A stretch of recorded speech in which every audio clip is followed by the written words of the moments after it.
Quantas palavras tem um livro? Quantas palavras tem um livro?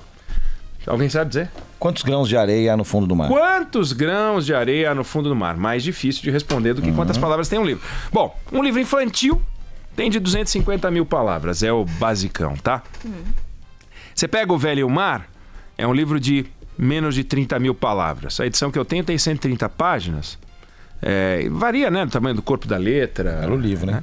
Você pega Moby Dick, tem 200 mil palavras, né? Guerra e Paz, 600 mil palavras. A Bíblia, 800 mil palavras. Você pega Em Busca do Tempo Perdido, bom, aí você passa de 1 milhão de palavras, né? Varia muito, mas a Amazon fez um levantamento, chegou à conclusão que o livro médio tem 60 mil palavras. 60 mil palavras, é isso que tem um livro médio. Bom, por que eu estou falando isso? Porque o Supremo Tribunal Federal retoma esta semana o julgamento da constitucionalidade da prisão em segunda instância, né? Quinta-feira, não é isso? Quinta-feira. E a expectativa é de que o placar termine 5-5 com o voto de Minerva do nosso presidente Dias Toffoli. Pouco importa como ele vai votar agora, eu só quero chamar atenção para o fato de que, ao final, os 11 ministros terão produzido um livro, 60 mil palavras. Quando a gente pega o tamanho médio do voto dos ministros e multiplica por 11, alguns julgamentos rendem menos, outros julgamentos rendem mais, mas é mais ou menos um livro por julgamento. 4 mil palavras por voto, 6 mil palavras por voto, votos de 13 páginas, 17 páginas, 20 páginas, e quando você vai ver, deu-se um livro. É razoável, tem cabimento o Brasil ter que escutar a leitura de um livro toda vez que os senhores ministros resolvem fazer o seu trabalho? Faz sentido, né? É justo submeter a gente a essa provação que é ouvir aquela montoeira de palavras. Olha, se os ministros estivessem ali para debater ideias, num debate palavroso, que rendesse um livro, e ao final, fruto desse debate de ideias, de troca, eles chegassem em algum canto e aí sim rendessem um livro, ok. Só que não é assim, eles levam os votos para o escrito, né? Eles já sabem o que eles vão dizer, raramente eles mudam de ideia. Então, para que eles ficam falando tanto? Por que eles escrevem tanto? Por que no século XXI falam desta forma, né? Apenas lembrando como funciona o processo, os ministros se reúnem no plenário, falam os advogados, fala o Procurador-Geral da República e depois todos para a parede, né? Todos para a parede. Eles fazem elogios aos ministros, registram os aniversários, registram o dia disso, o dia daquilo, falam aqueles advogados, e daí o ministro está lá com o voto dele pronto. Fala, deixa eu mudar aqui na página 22. Né? Bom, aí os ministros começam a votar. Vota primeiro o relator, né? Já votou, sempre é o relator. Depois votam os ministros na ordem inversa da entrada deles no tribunal. O mais novo vota antes, o mais velho vota no final.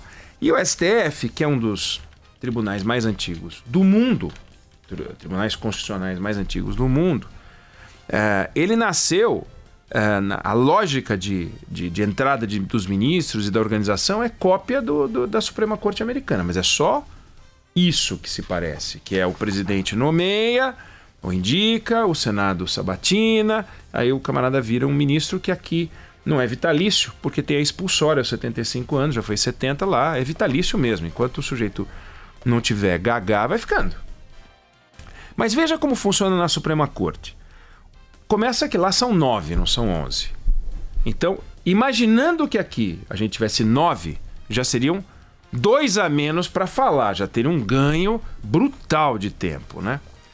Mas as coisas lá são mais práticas. Eles se reúnem no plenário, só que eles não se reúnem no plenário para votar. Eles se reúnem no plenário, que não é naquele formato de U, é uma mesa, para ouvir as partes. Então eles efetivamente se reúnem para ouvir. Aqui eles não se reúnem para ouvir, para então, muito obrigado, saem, daí elaboram seus votos. Aqui não, né? Aqui muito obrigado, e aí o cara já vota na mesma sessão que ele ouviu o advogado falar. Não tem o menor sentido, mas lá não, lá eles ouvem. Depois que terminou a sessão de ouvir, eles saem de lá, se trancam numa sala onde não entra ninguém, nem funcionário, e então eles decidem. Conversam o tempo necessário. Terminou, vai ter um lado vencedor, um lado perdedor, a não ser que seja unanimidade. O lado vencedor faz o voto. Que se o presidente da corte, que lá não chama presidente, né? É o Chief Justice, né? Aqui, lá é tudo Justice. Aliás, juiz pode ser Judge, né? Quando tem júri, mas na Suprema Corte é Justice. Aí eles se reúnem e tal. Se o presidente do tribunal tiver do lado vencedor, ele vai fazer o voto. Se não, outro fará. Sabe qual é o tamanho médio do voto vencedor? 5.000 palavras. Não 60 mil, 50 mil como aqui. 5.000 palavras. E eles estão reclamando que aumentou. Porque lá atrás eram 1.500, 2.000 palavras num voto da Suprema Corte Americana para resolver uma questão constitucional de fato. Ou seja, menos de 10% da soma de palavras que a gente tem que ficar ouvindo. E eles não falam essas palavras, porque o camarada não faz o voto, depois ele reúne todo mundo para ler aquela porcaria. Ele divulga e as pessoas acompanham. Pode ter o voto da minoria, pode ter um voto dissidente, tudo pode ter lá.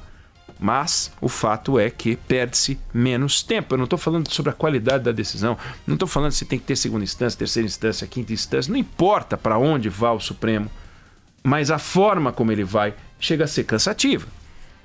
Bom, os ministros do Supremo sempre falaram demais. Não é que eles começaram a falar demais agora, né?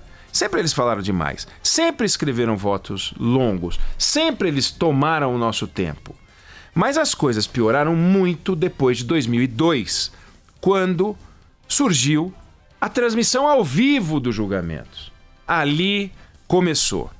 Não foi o primeiro tribunal a colocar câmera, o primeiro foi o do Canadá, em 97, mas é o primeiro a cobrir a deliberação.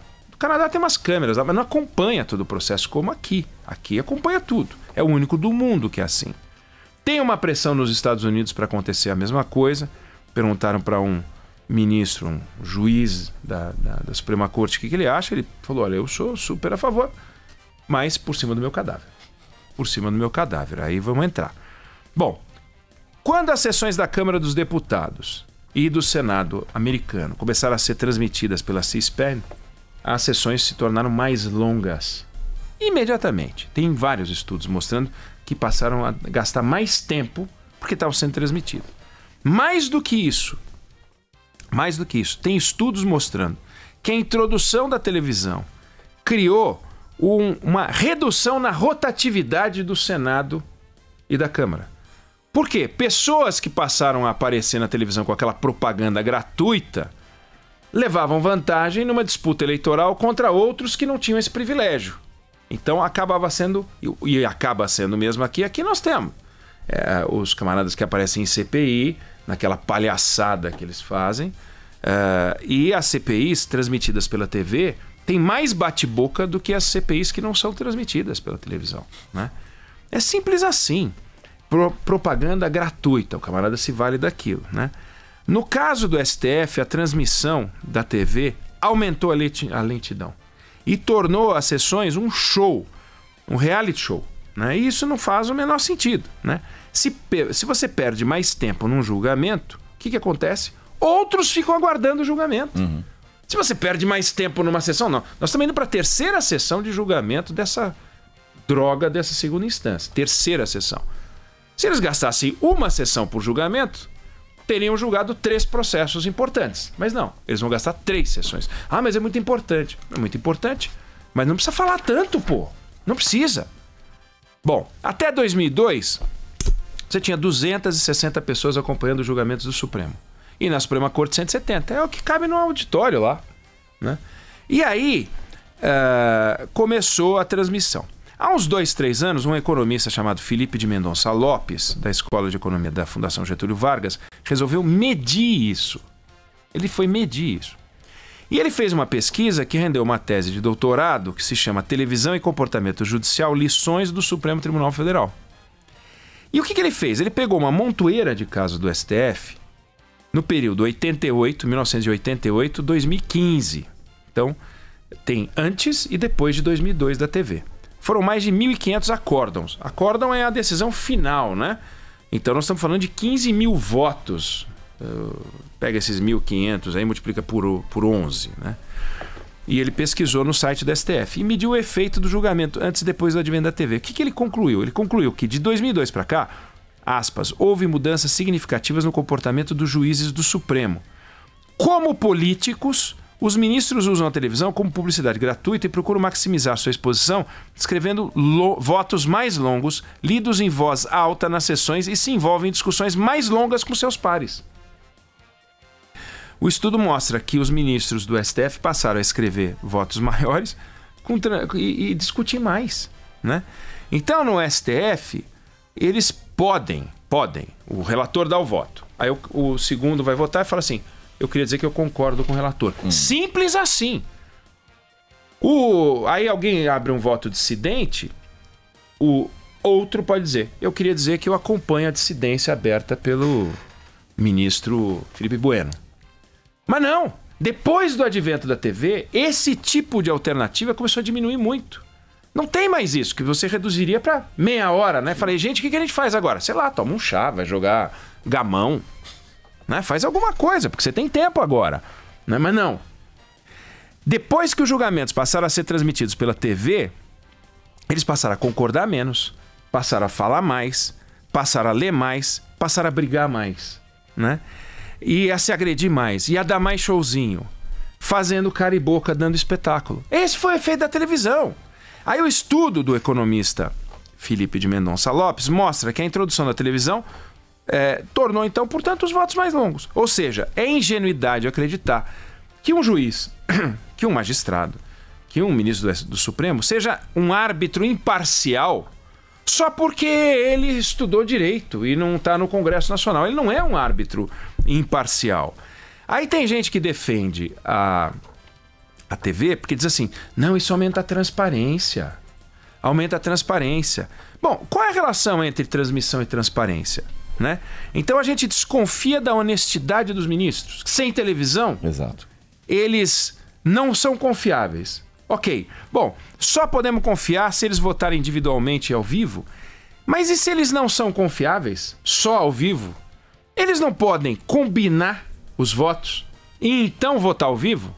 Se são pilantras, pilantragens eles fazem, né? Se eles são honestos e a gente pode confiar neles, que diferença faz se eles se reúnem numa sala e decidem o voto ou se eles decidem do jeito que eles decidem? Esse papo de transparência é bobagem. É só para gastar tempo, dinheiro, porque tem estúdio, tem televisão lá, tem um monte de funcionário, é TV Justiça, compra equipamento, tem TV, essas despesas estão em todos os tribunais. De forma que a discussão que interessa aqui é a improdutividade do Tribunal Superior, que deveria servir à sociedade, apenas e tão somente porque esse espetáculo virou um show que agrava um comportamento que eles já tinham e que poderia ser modificado. Então, trabalhar do jeito antigo já era ruim, porque era improdutivo. Do jeito, entre aspas, novo, porque é de 2002, então tem 17 anos esse negócio, ficou ainda pior. Quinta-feira começa, presta atenção como eles estão com um olho no voto e o outro na telinha para fazer bonito.